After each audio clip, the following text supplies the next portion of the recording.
Good evening, everyone. Thank you so much for joining us on this Thursday. I'm Matt Corrali. A common misconception amongst voters is that even if they move to a different city, they can change their polling location to become closer to where they live. But it turns out that's not the case. It takes around 1 million lights to light this place up, and it takes about 5,000 hours to string those lights together. But the work just doesn't start around the holidays. It takes place at around the month of August. Well, it looks like the government will stay open for now. A bill to fund it now goes to President Joe Biden, and a White House official says he plans to sign it. That's after a late-night vote in the Senate. But that doesn't mean the spending battle is over. The bill's two-tiered funding runs out just into 2024. Hardline House Republicans say they want Speaker Mike Johnson to push back against Democrats.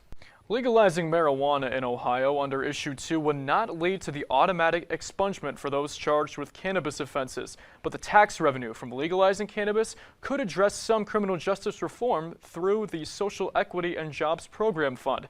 Expungement is a type of lawsuit where an individual would want their arrest or their conviction of a crime off their records. Issue 2 is a citizen initiative that is looking to legalize and regulate the cultivation, manufacturing, testing, and the sale of marijuana to Ohioans aged 21 and older. Basketball season has tipped off. The Kent State men's team returned to the floor this past week and is looking to make some noise in the Mid-American Conference. Leading the Flashes for the 13th straight year is Rob Senderoff. The winningest coach in program history is looking forward to finding out his group's identity. Early in the year, that's what you're trying to do, trying to learn, like, okay, what are these guys about and what is this team going to be about? And I think tonight, really says a lot about, what this team wants to be about. Vaughn Cameron Davis is expected to have a bigger role this season and describes the team's main goal for the upcoming year. Just staying ready. And just going out there, playing defense. That's always the first mindset, playing defense, and the offense is going to come. And just bring tremendous energy off the bench, and the rest of it just goes by itself. Jalen Solinger is the reigning sixth man of the year in the MAC and says that Kent State is locked in. All I really want to do is win.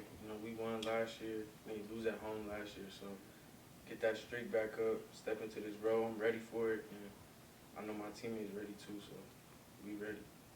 The winning that Solinger talked about was to the tune of a 2023 MAC title and the nation's second longest winning streak, which was lost Thursday to James Madison, but is back on track thanks to a win Saturday against Fresno State. However, the goal remains the same: one more year under that banner. Reporting in Kent, Matt Corali, TV2 News. At the Akron Zoo, a yearly tradition will return with Wild Lights, a holiday favorite amongst the community. I took a trip to see what zoogoers can expect for 2023. The holiday season has once again arrived.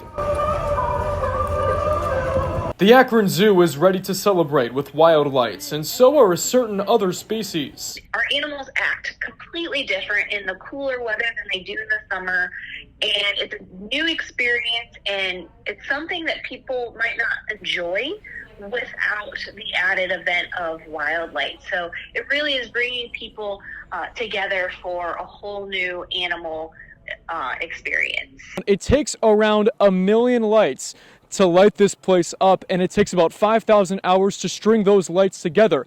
But the work just doesn't start around the holidays. It takes place at around the month of August. And one familiar Christmas classic is here as well.